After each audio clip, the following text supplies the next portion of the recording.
mysterious, terrifying. North Korea is the most isolated country on Earth. Kim Jong-il, known as the Dear Leader, rules as a god king. He controls the world's fourth largest army and plutonium for nuclear weapons. Now we'll penetrate North Korea with a man on a mission to help the blind see. We'll find a world of absolute conformity, full of government minders. Tomorrow we are going out of our country. And unimaginable horrors that people risk their lives to escape. As we try to capture the real story of life inside North Korea.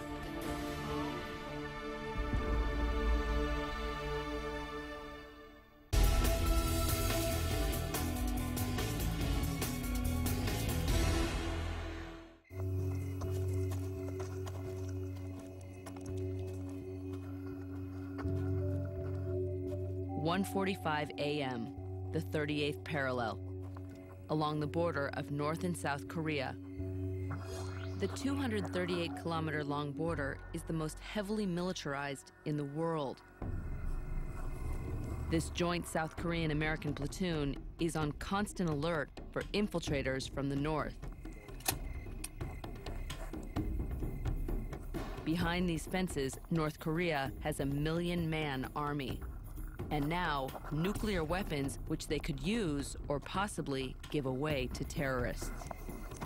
The soldiers can monitor every sound and movement close to the border. But what makes this place so dangerous is the uncertainty of what lies on the other side of the divide. North Korea is one of the most secretive countries on Earth. It's regarded as an intelligence black hole. But we know some basic facts. North Korea is roughly the size of Greece. It has 23 million people, a showcase capital, Pyongyang, and is completely controlled by Kim Jong-il. The Dear Leader is an absolute dictator, worshipped in a personality cult perhaps more extreme than any other in history. Kim Jong-il is the son of God in North Korea. Author Michael Breen is an expert on North Korea. Kim Jong-il is the state. The notion of questioning his ability to rule or what he does doesn't enter into things. Everyone is trained from birth to love the Dear Leader. And no outside sources of information are allowed. Newspapers and television are controlled by the state.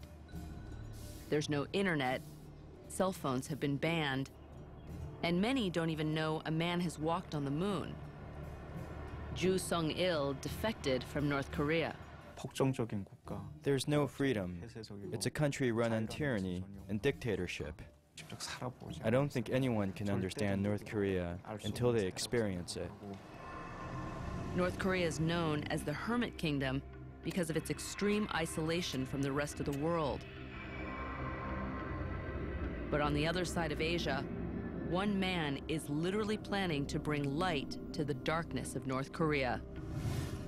Nepalese eye surgeon Dr. Sandik Ruit travels the world setting up eye clinics in developing countries.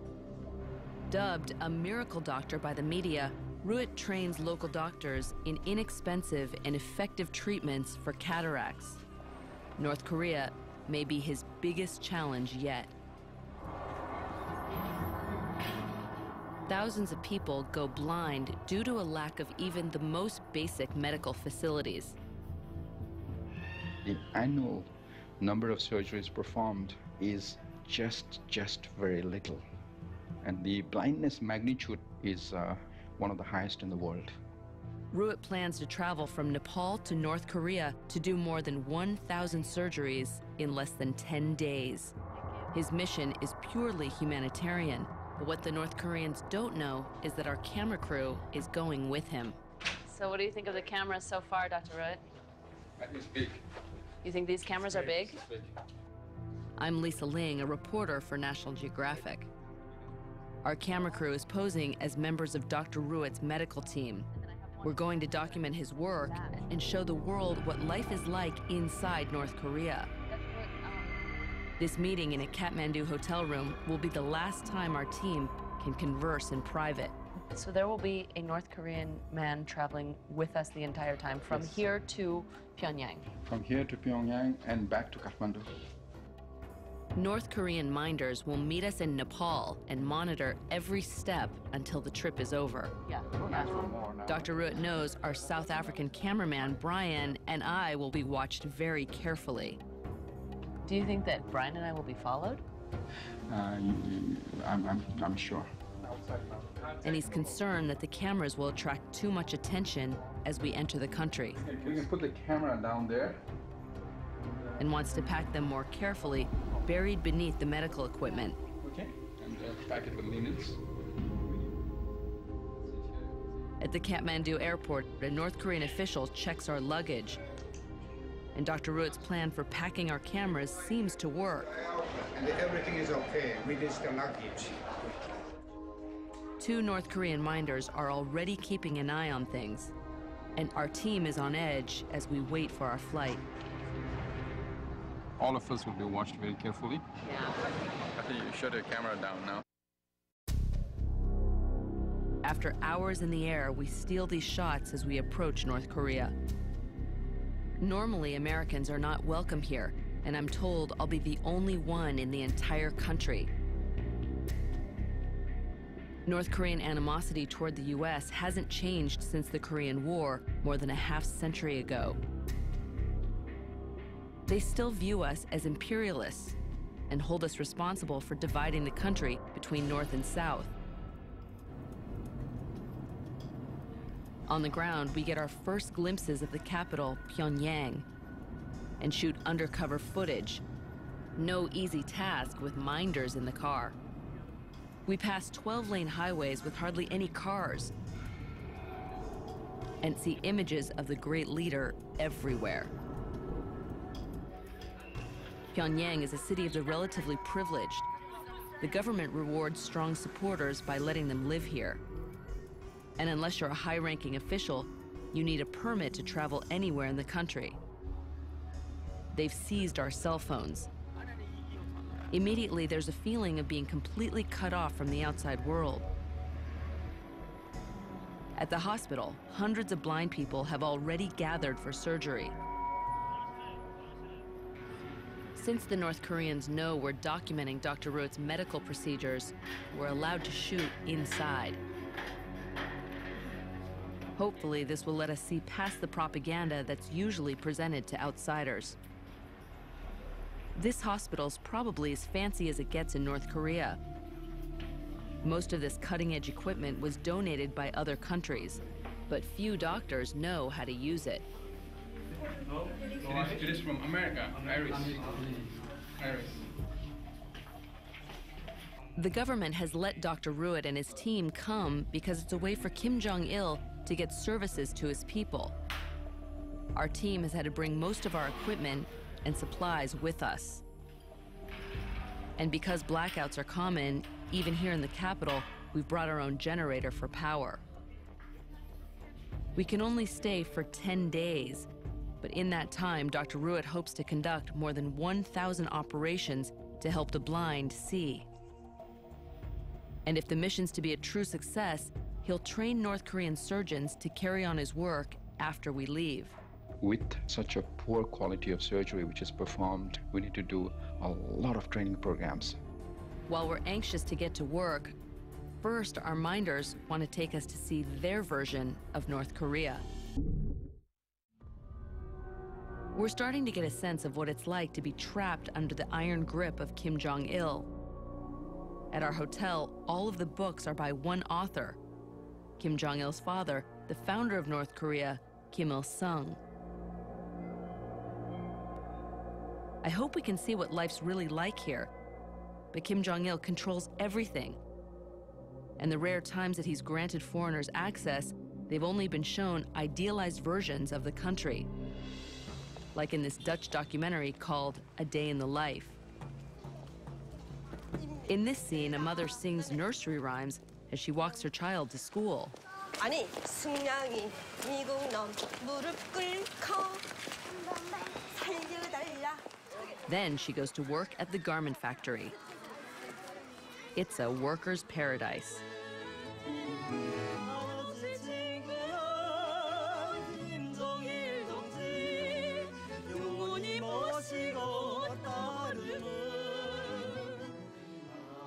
Finally, she returns home to a lavish meal. 찌좀 먹어라. 응? 약도 찌집에 찍어 먹어요. The film shows only the cheerful facade, because here, image matters. And North Korea goes to extremes to show its best face to the outside world. From North Korea, you can see the South Korean border village of Taesongdong. It has a 100-meter-tall flagpole towering over it. But just 2.5 kilometers across the border, the North Korean village of Kicheongdong was not to be outdone. They built a flagpole 160 meters high, the tallest in the world. And the town itself is not what it might appear. In this propaganda village, most of the buildings are merely facades. Hollow on the inside, they were built to entice South Koreans to defect to the paradise in the north. It's a fitting metaphor. In North Korea, things aren't necessarily what they seem. After letting us shoot inside the hospital for days, our minders take us for a walk in a park and allow us to bring our cameras. Our cameraman comes across a bench. So why is it in a glass box? Sorry? Why is it in a glass Yeah, box? they are, and then our people want to preserve no damage. Yeah. Oh, yes. It's a special bench, sat upon by none other than Kim Il-sung himself. That's cool, Mr. Park. Very cool. Back on the streets of Pyongyang, our cameraman wants to take a photograph of a statue of the great leader. It's huge, so he lies on the ground to make it fit in his shot. But the minder lets us know this is a mistake, a big one. No, there is no one, no foreigner to just lie down in front of our great leader's statue.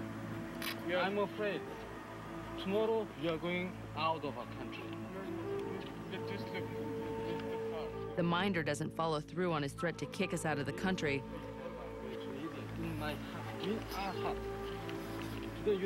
But it's clear that antagonism still exists between North Koreans and outsiders more than 50 years after the fighting ended. In 1910, Korea was colonized by Japan. The brutal occupation ended more than 1,000 years of Korea's reign as a sovereign nation and was a major source of shame. Japan lost Korea in World War II, and the country was split between the American-backed South and the Russian-backed Communist North, led by a young rebel named Kim Il-sung. In 1950, Kim Il-sung invaded the South to unify the country, and the U.S. opposed communist expansion at all costs. As many as 4 million people died in the Korean War, which included some of the most brutal warfare the world has known. In a 4-month period alone, the U.S. dropped nearly 1 million gallons of napalm. 18 of 22 major cities in North Korea were at least half obliterated. In 1953, after 3 years of fighting, Korea remained divided in almost exactly the same place as it had been before the war began, the 38th parallel. While most people think the war ended more than 50 years ago, there never was a peace treaty. And more than 19,000 days later, the very, very long ceasefire continues today.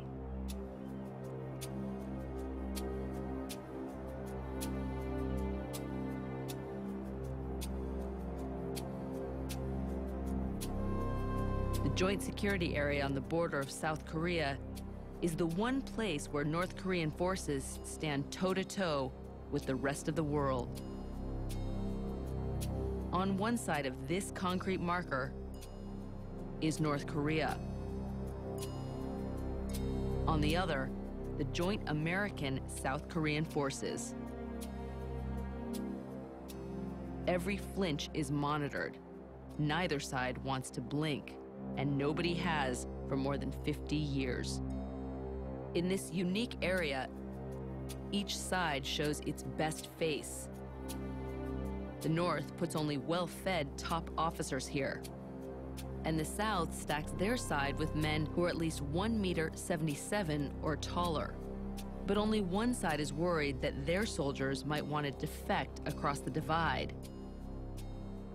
You can see on the North Korean side how they're set up. They have two soldiers watching each other, so neither of them defect. And then they have their leader to the north, making sure that no one else from the north will come down and defect. On the DMZ, everyone is considered the enemy.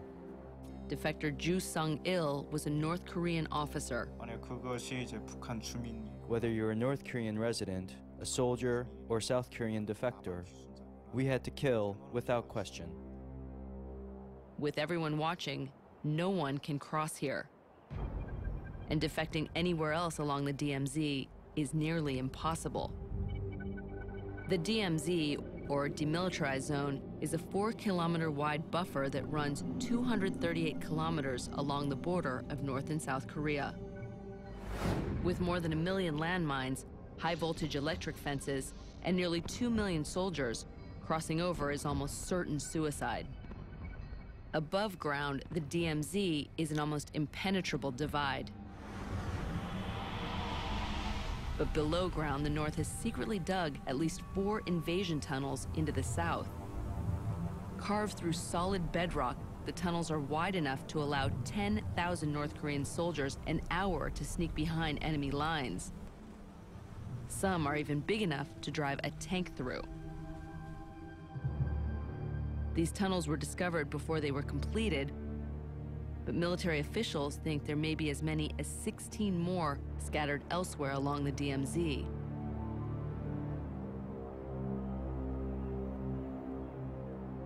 The DMZ helps North Korea keep its own citizens inside the country and cut off from the rest of the world.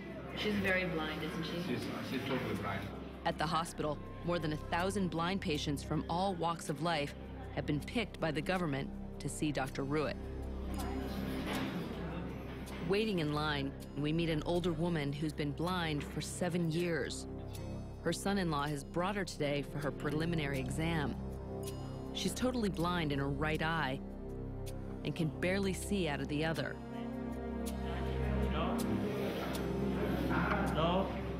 No hand movement. Dr. Ruitt's team examines the patients to make sure cataracts are the source of their blindness. A cataract is a clouding of the normally clear lens of the eye. It's like a window that is frosted or yellowed. With the right equipment, it's easy enough to peel out the clouded lens and replace it with a clear plastic one. Dr. Ruitt is ready to begin his surgery. With his modern equipment and expertise, it's a quick and simple procedure. It takes only minutes to replace each lens. But with more than 1,000 patients waiting, Dr. Ruitt's team needs to treat more than 100 people every day. In the developed world, cataracts rarely get so bad, especially in young people, that they result in blindness. But here, because of poor care and likely poor nutrition, the incidence is as much as 10 times higher than in the West and afflicts young and old alike. This woman is only 35, and her blindness has kept her from marrying. And this woman has been totally dependent on her husband for years.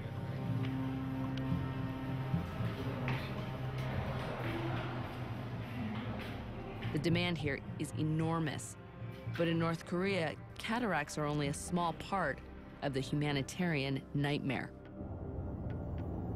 German physician and human rights activist Norbert Fallerton worked for over a year in North Korea. He He shot pictures of the horrible medical conditions. Bloody old operating tables, beer bottles for IVs, no antibiotics or anesthesia. Of course, the North Korean government will tell you everything is free in North Korea. It's not true, because it's not available. There is no medicine, there is no running water, there is even no soap in the hospital. But it was the lack of food and its effect on children that made the most lasting impression. When I was a medical doctor in North Korea, I saw a lot of starving children. I saw children dying under my hands when I was too late, when there was no more need for any emergency duty, because the child was dying when I came into the room. So I felt so helpless. In the mid-1990s, natural disasters and government mismanagement created a famine that killed up to 3 million people, about 10% of North Korea's population. Taking place in the heart of prosperous East Asia, it was one of the worst famines of the century. Today, nearly 40% of North Korean children remain chronically malnourished. The average 7-year-old boy in North Korea is nearly 20 centimeters shorter and 10 kilos lighter than his brother in South Korea. But I'd say the damage to his bones is permanent. They're called the stunted generation. It's a tragic situation, and it's extraordinary because same race, same people, same basic diet, and that's all malnutrition. Reluctant to ask for help from the outside world, Kim Jong-il has expelled aid workers. Over time, he has isolated the country from much of the world, even cutting off communications with his neighbors to the south.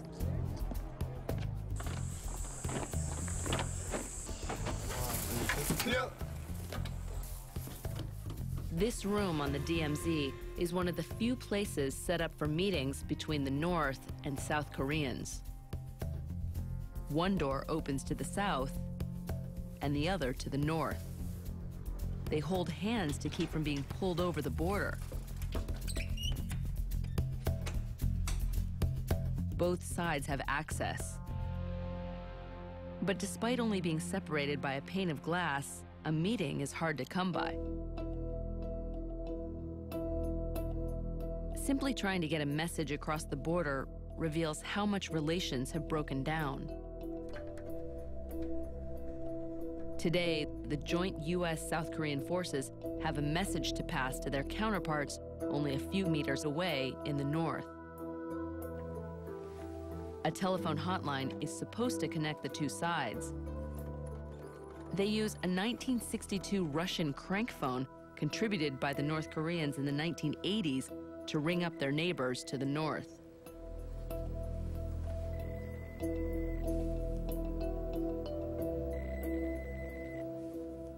Apparently, it's not a good day to call North Korea. But there is a foolproof method to get their message across. Pick up the phone. We have a message to pass. 전달할 통지문이 있으니 전화를 받아주시기 바랍니다.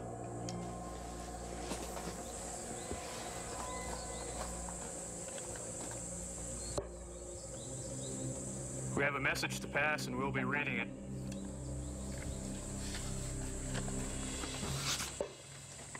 전달할 통지문을 지금부터 읽겠습니다. To Senior Colonel Kwak Yong-hun, Korean People's Army.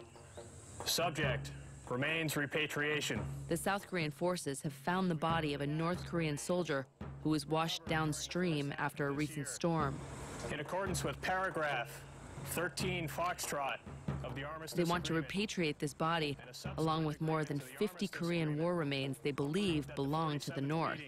He failed to respond to our proposals to meet on 26 July. They've tried once before to reach the North Koreans over this issue.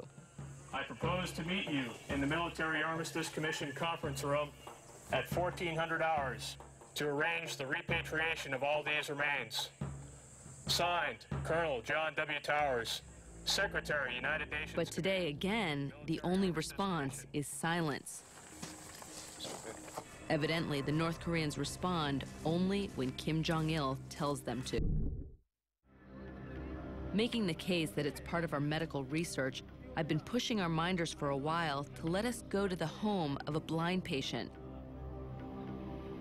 Much to my surprise, they suddenly agree.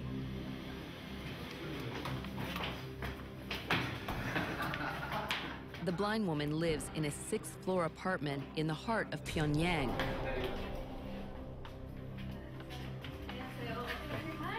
Since I'm told I'm the only American in the country, I feel lucky, but a bit surprised that the minders are willing to take me here. What a beautiful home.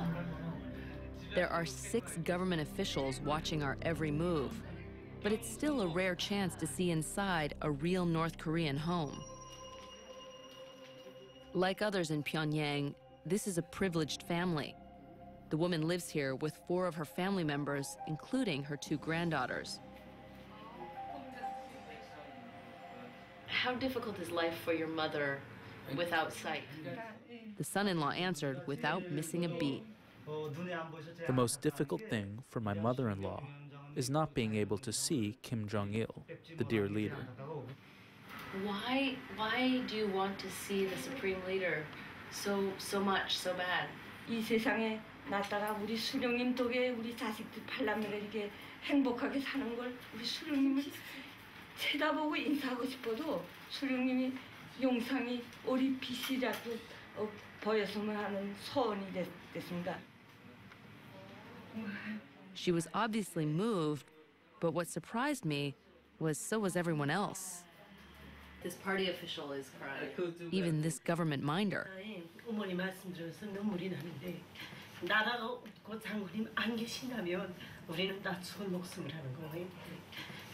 나도 어렸을 때 아버지 잃고 정말 장군님 품속에서 학원을 거쳐서 오늘처럼 이렇게 도민의 대사적으로 일어나는데. North Korea is a very small country. How does the great leader defend it against big powers like America? Even though North Korea is small, we serve the greatest leader in the world. We have a strong arm of unity, which is stronger than America's atomic bomb.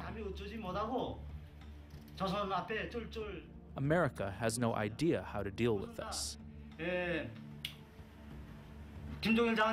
This is all because we have General Kim Jong-il as the leader of our nation.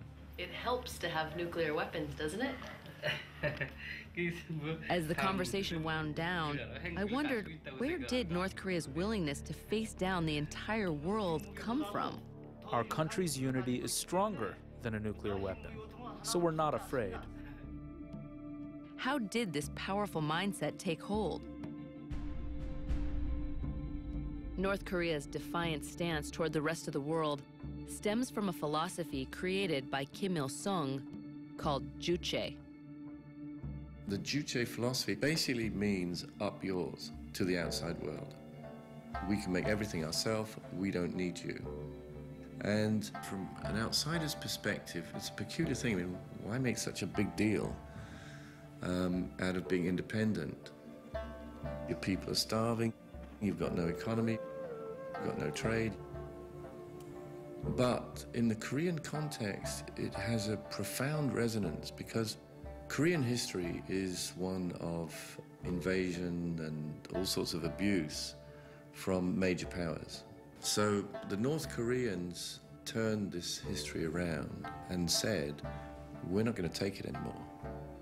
And for Koreans, there is a very profound thrill at someone who would have the guts to stand up and be like that.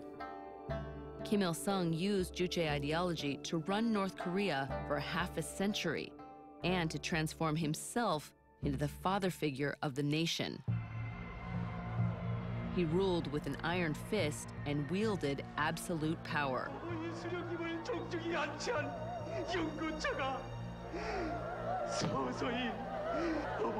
When Kim Il-sung died in 1994, he left behind a traumatized nation.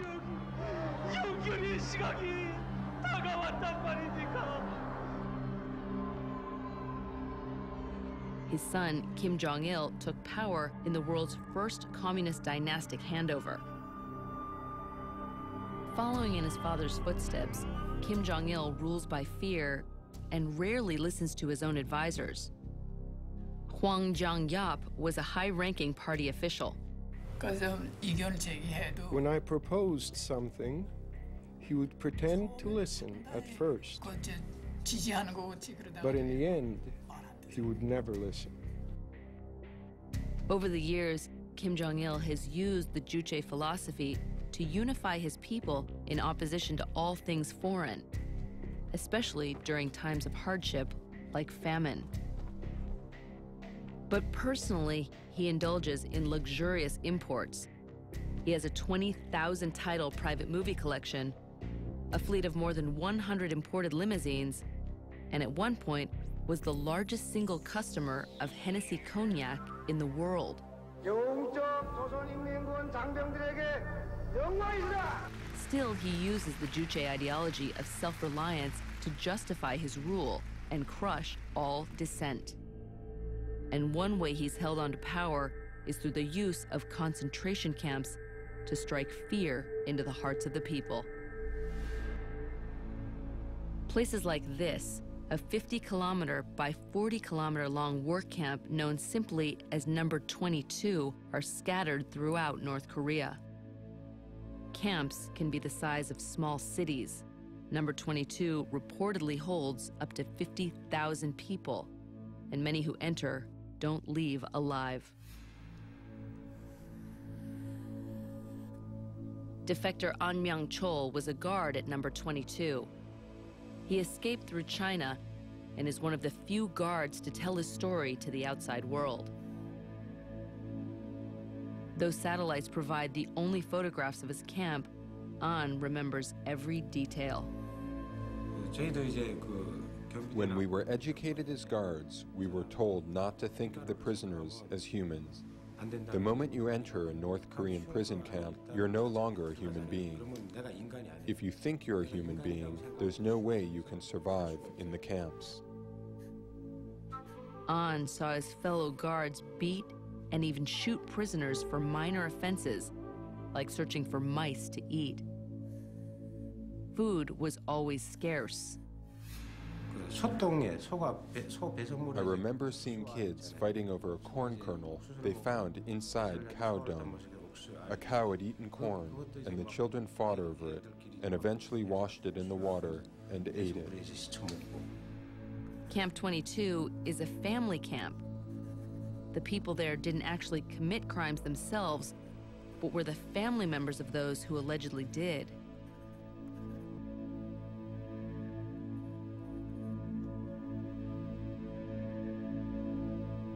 If a North Korean citizen simply complained to a friend about that month's rations or did anything else that could be seen as questioning the regime, his entire extended family, children, parents, cousins, could end up in Camp 22 for life.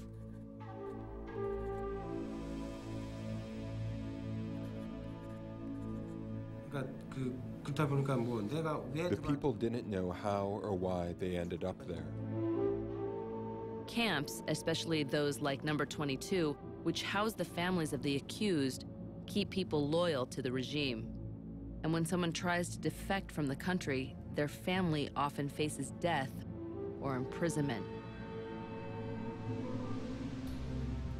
Despite the cost, many people are so desperate they try to escape anyway.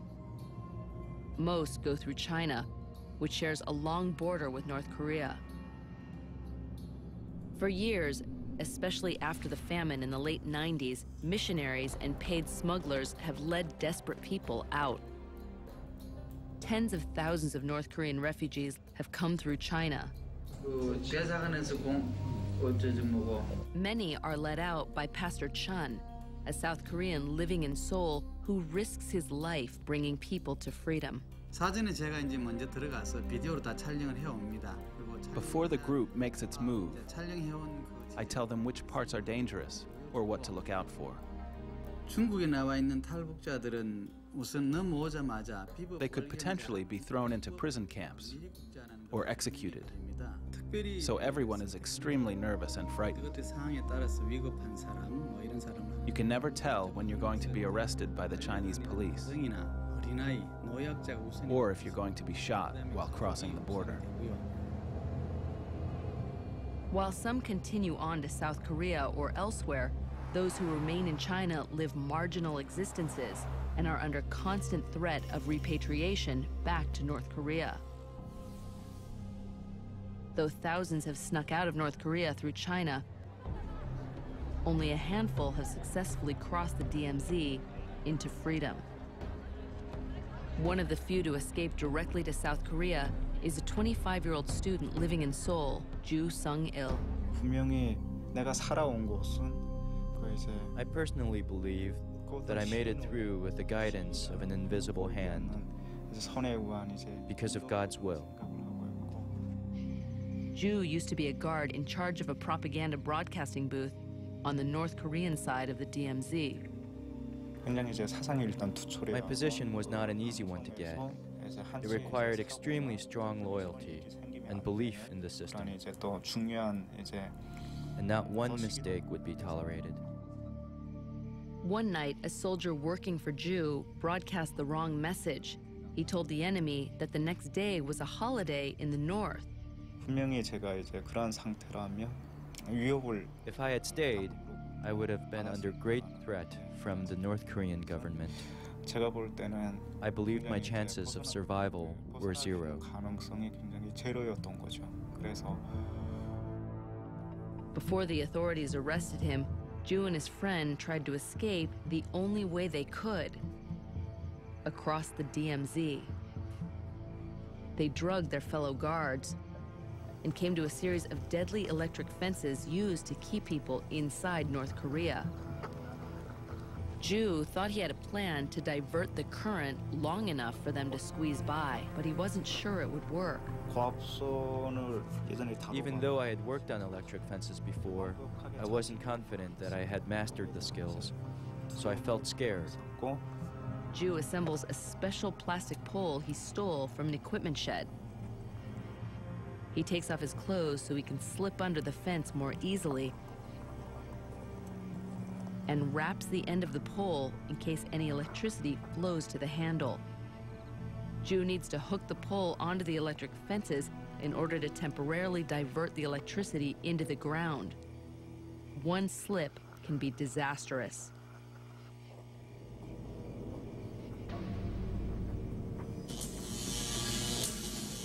Once the electric flow is cut off, there's only about 2 to 3 minutes that it can hold. After that, you can easily burn to death on the fences, so we had to be extremely careful. He uses wooden stakes to push up the fence.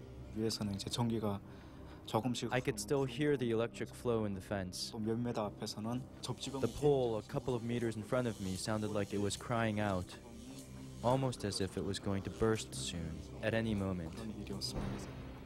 On the other side, he motions for his friend to join him. My junior was very nervous and frightened because he had no previous experience with electric fences. At first, everything looks okay. But halfway through, disaster. Full power returns to the fence. Ju can only watch. Seeing someone who set out with you die in front of your eyes is just a horrible thing. It felt like my own body was breaking down. That memory follows me around like a nightmare. But Ju continued onward.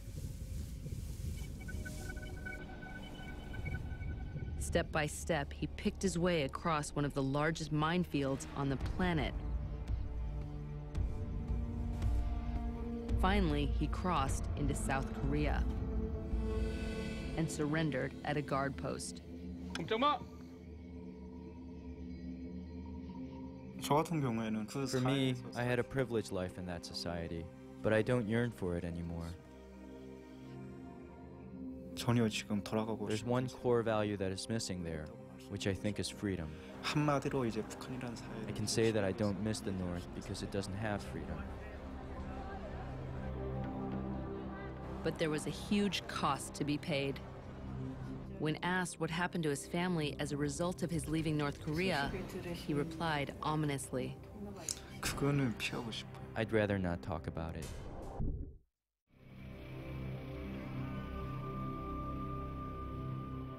It's our final evening in North Korea, and Dr. Ruet works late into the night to reach his goal of operating on 1,000 patients.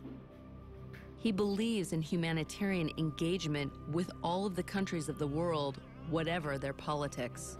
The North Korean people have two eyes like you and me. They have a mouth and they have teeth, you know. And it's for the world in general to understand that in North Korea we have a lot of people who need our love. If all goes well, tomorrow the patients will have their vision restored. But how they actually see the world may be different from what we expect.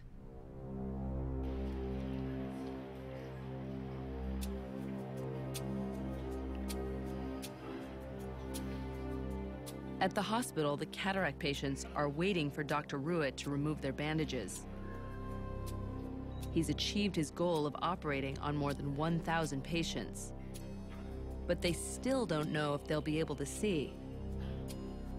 Most have been blind for years, some in one eye, others in both. Dr. Ruet is optimistic. We did a little more than 1,000 surgeries, and all with very good results, no infections. On that aspect, I feel okay. If everything goes well, as soon as the bandages are removed, people will be able to see immediately.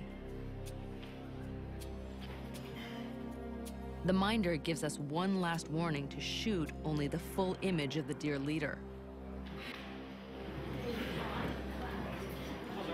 The moment of truth comes first for a 23-year-old woman.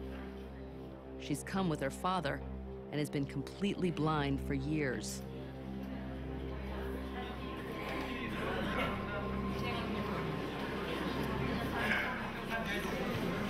Ask her to open her eyes.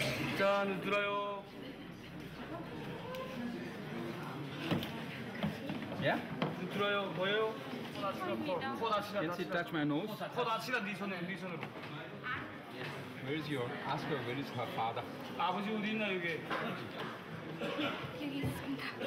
애니야, 내 보이느냐? 네, 잘 보입니다. 보이니? 네. 위대한 장군님의 덕분이구나. 우리 장군님께 근절을 드려한다. 우리 장군님 정말 고맙습니다. 이 자리에서 아버지 장군님께 감사 인사를 드리고 싶습니다.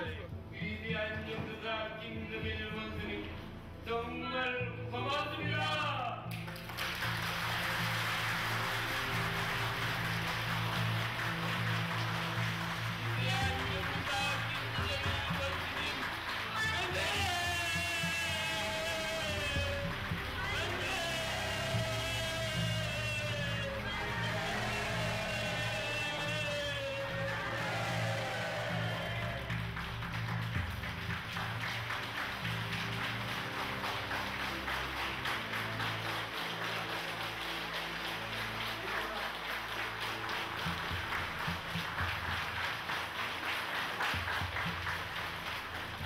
Next is a 35-year-old woman who is blind in both eyes. Hope we can make her see a little better so she can get married. Ask her to open her eyes, please.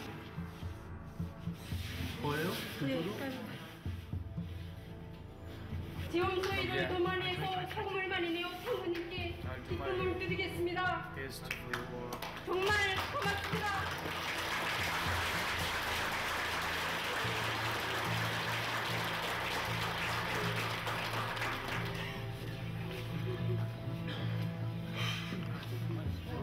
Now we spot the grandmother we had visited at home. She's been waiting for years to see the dear leader. And she's not disappointed. 정말 고맙습니다. 정말 고맙습니다.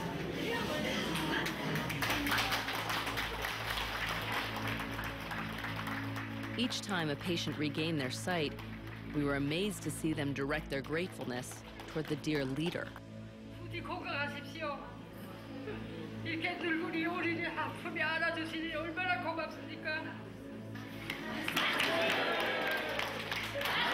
Despite the hardships, he receives credit for everything that happens here.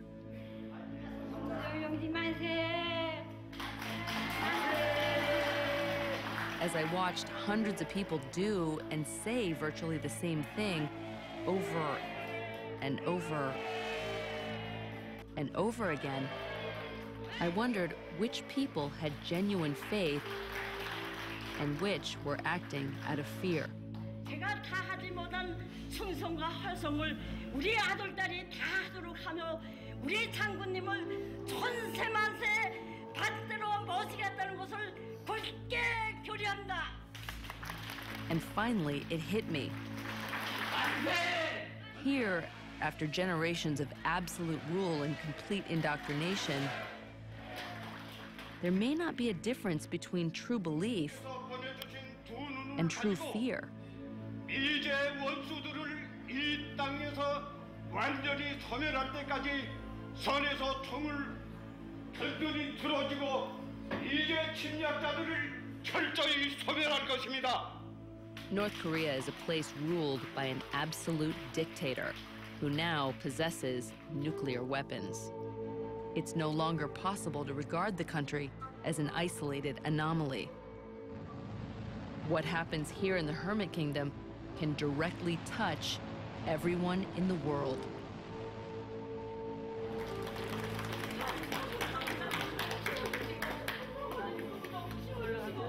새 광명을 주신 위대한 장군님께 저는 게러리어 온 가족들과 함께 충성을 다하겠습니다.